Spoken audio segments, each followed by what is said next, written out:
Hello and welcome back again. Forgive me squinting, but the sun this morning is really bright and right in my eyes, but we'll carry on anyway. The video today is going to be to hopefully answer a question that a couple of people have asked me, and maybe give you a new idea as to how to turn a small item using a drill. Now, there are lots and lots of tools on the market. As you know, we don't sell tools, and I'm not knocking tool suppliers. They do a great job as well. Those that sell tools, they have to make a living the same as everybody else. But there are some tools that are sold that are so specific for the size, you would have to buy lots and lots and lots of them.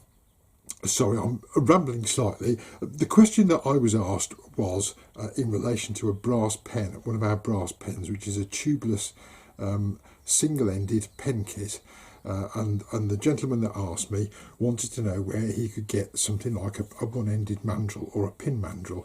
Now, such things do exist, and I'll put some pictures up in a little bit when it comes to the editing. I'll pop some pictures of the different types that there are.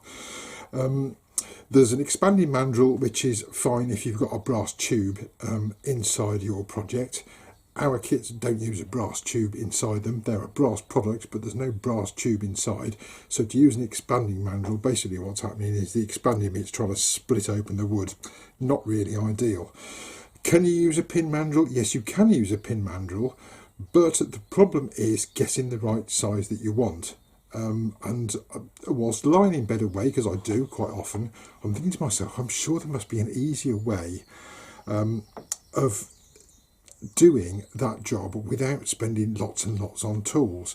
And I don't believe I can possibly be the first person to think of this, but my idea was to actually use the drill that you've used to drill the core out with as a mandrel by simply turning it around and driving it in a headstock. It's a pretty simple idea. A word of warning here, drills are obviously not designed to be mandrels. They have flutes cut out of them, which makes them slightly weaker. So you have to be very careful what you actually do when you've got something mounted on a drill and you're turning it. If you have a drill, here's a drill. If you have a drill and you put a massive lump of something on the end and you drive that in your headstock and you put a tool against it, it will break the drill, absolutely no question about that. So this idea is really for small projects. If you're doing anything to do with turning, it must be supported at the other end for safety's sake, and if you can't do that, don't do it at all. That's my advice. The last thing you want is a drill breaking and flying off towards you. The wood, not very comfortable. Bits of sharp metal flying towards you, potentially very nasty. So there are some warnings to you know, just be careful of this. However, the advantage of using a drill bit as a mandrel is that you have already got exactly the right size that you need. And chances are, if you've got the drill bit, well, you've actually already got the tool. You don't need to go and buy anything else. And at the very worst, if you need a certain size, you've only got to go and buy a drill. Now, I have done this. I'm doing this today on a 9mm drill. I've previously done one of these, if you've seen our pizza cutter kit, on a 7mm drill. I really would not go any smaller than 7mm. The smaller you get, the thinner the bit of metal, the weaker it is, and the more wobble you're likely to get. So what I'm going to show you today is in relation to our brass pen kits, because lots of people say, oh, how do we do those? I've tried using a mandrel and then I have to measure it. There's another little trick that I use, which is mounting the brass pen kit. If you have them, and I say we don't sell tools, which is quite often why I don't put this in our normal instructions, but if you have some pin jaws and protect them like that with a little bit of electrician's tape, I can actually put the whole, bear with, here's what I've been playing with earlier, I can actually put the whole pen kit in there and actually hold the whole brass pen kit, and then I can turn that down to the right diameter. When I've done that, here's the clever bit, I can take that off there and I can put that on my drill bit and drive that in my headstock and turn and finish this end that you can now get to because it's on here. That's the principle. That's what I'm going to do. as I always do, let's crack on and get on with it. I'll point the camera at the lathe rather than my ugly mug, and we'll see what we can do. Now for this exercise, I'm actually going to use our solid brass rollerball pen kit, and the reason I'm doing it is because for the rollerball it has to be a precise length. Now if you see the normal instructions, or the instructions we provide for this, it will say a 6.5mm hole down to, I think off the top of my head, it's 68mm along for the tube. That gets a nice tight fit for the tube. As I said before, I'm not happy using a 6.5mm drill as a mandrel, so I'm actually going to use a 9mm drill. And it just means you've got a bit more space around the refill. The spring still fits in okay, no problem at all, and we'll do that and we'll show you how it works. But the first thing I'm going to do is to use a centre finder in the end of this blank, which I'm going to use as an excuse now. This isn't square, I've just roughly cut it on the bandsaw. I think it's damson. This is a bit of local damson from the farm up the road. So I'm going to use a centre finder just to get the centre in here, and then I'm going to drill my 9mm hole up to the right depth in there.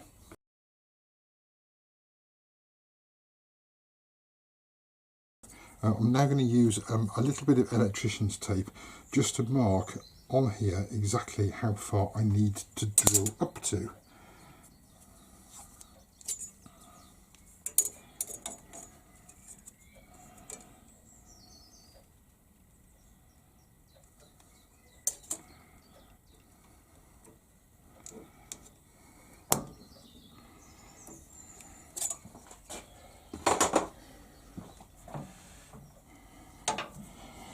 Not too fast, about 600-700 RPM, and I'll drill up to this point I marked here.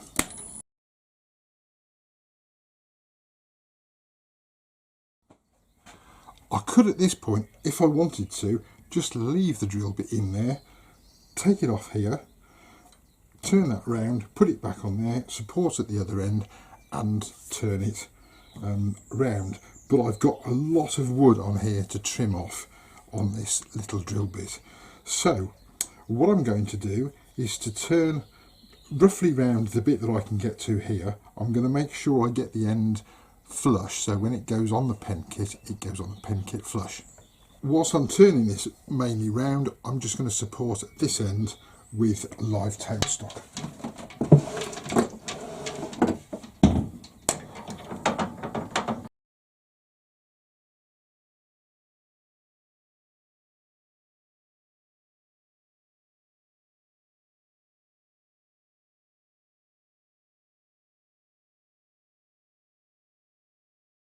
You'll notice I only took a slight, tiny bit off the end, trim most of it down whilst it's supported, remove the support and just trim the tiny little end off there. We're now ready to take this off and turn it round. So what I've got now is the start of what looks like a pen. And here's my pen kit, and you will see that I can slot that in there and just make sure, if I hold that up to the camera so you can see that I've got a good fit around the end of the pen kit. Now what I'm going to do, as I said, if you've got some pin jaws, P-I-N, not pen, but pin jaws, I'm actually going to insert the whole of the kit into there and tighten it up. It is very important when you do this to do a couple of things. One is not to crush the brass. You need to hold it steady, but you don't want it so tight it's going to crush it. The other thing you need to do is to make sure that it's nice and tight and that you've got this centered. If this isn't centered, you'll never do any good at all. Now I've tried mounting this in my pen blank jaws. I tried that earlier, and when I used these it wasn't centered. When I used the pin jaws, it is centered. Obviously you'll have to check on your own lathe and chucks and jaws to make sure that yours fits and is centered okay. That's better. Right, when I did it before off the camera, it worked first time. Right, I'm now going to actually insert that on there, so we've got the starts of a pen. Now as I said before, I'm not gluing this yet.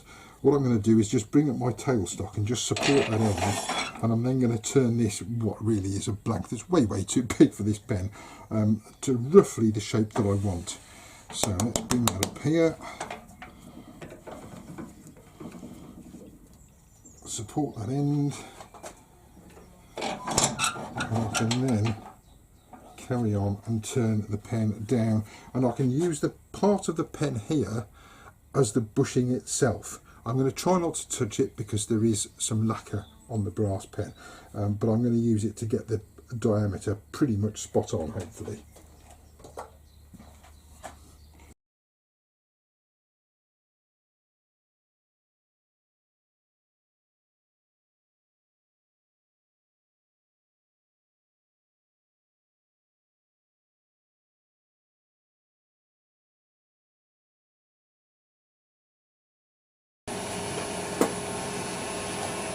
I hope you'll forgive me, it's so hot in here, I'm really struggling to actually see what I'm doing. Right, I've got that roughly round. Now comes the clever bit. I'm going to mount that on the drill.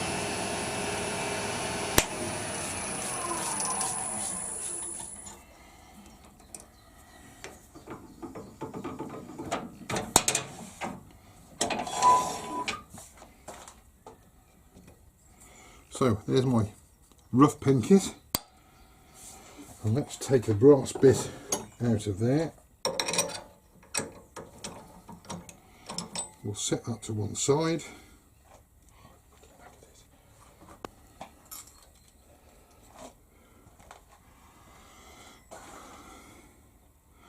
And you'll see that you might find that this bit is very tight on there, but I've got no marks or anything on there because I've protected it with these little bits of electrician's tape in here. So there we've got our brass pen kit. That will go on later. So what we need to do now, we will get the chuck off.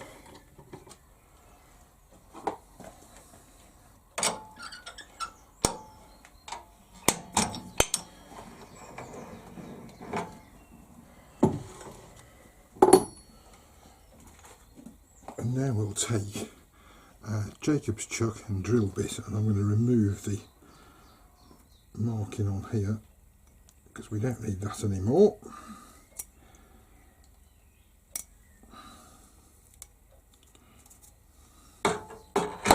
Put that in there. I'm going to move this down as far as I possibly can towards the headstock and try and get it so the Jacob's chuck not too tight. I don't want to damage the drill. And we'll now look at inserting that and just screw that on.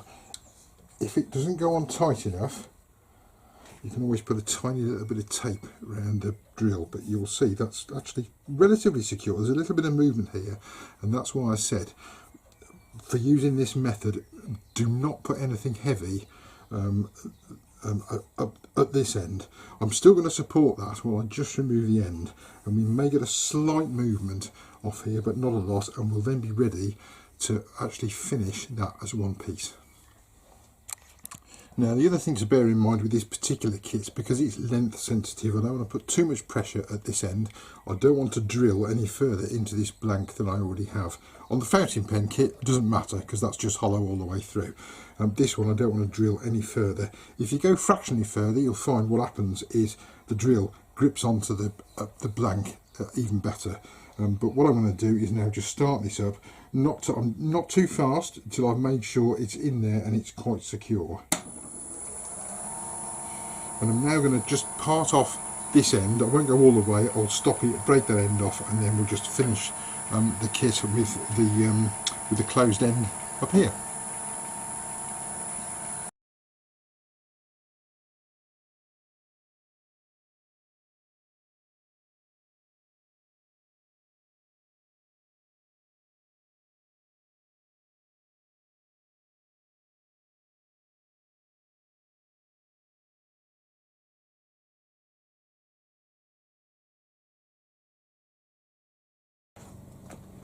Find our pen kit,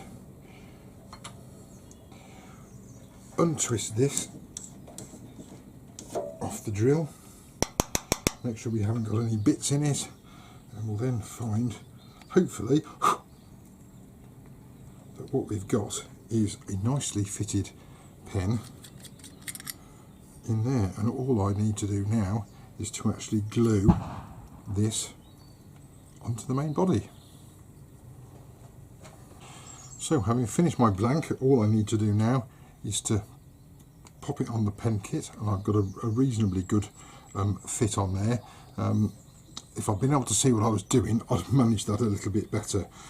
So this isn't glued, but what you would then do is take that one off, take the nib out,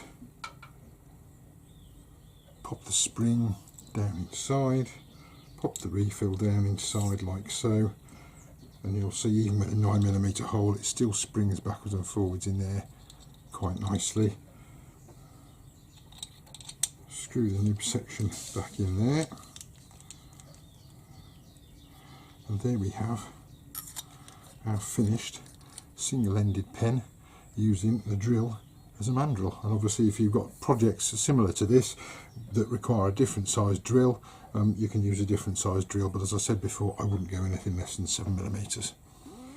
So there we have how to use a drill as a mandrel. I'm going to stress again, I know this is the third time I've said it, if you're turning something on a drill and using it as a mandrel, be very careful. Only very small things. If you're using a tool to turn the wood, make sure it's supported at the opposite end, because if that drill moves and snaps, that could be nasty. It is, at the end of the day, entirely up to you whether you try it. If you're confident that you can use that system, and I have to say I've used it a few times and found it really quite good, then go ahead. If you're not sure at all about doing it, then I'll suggest you stop and find another method. But again, just to show you how that works, I haven't glued that in yet. I can pull that out of there like so and put it in. Thank you very much for joining me again, tuning in, whatever it is you do on YouTube, looking me up, I guess. If you have any questions, please feel free to ask. We hope you'll come and have a look around the website at some of the other kits that we've got, and maybe try one of our brass pen kits. They're really quite good fun. Until next time, take care, enjoy whatever it is you do in your workshop. Bye bye for now.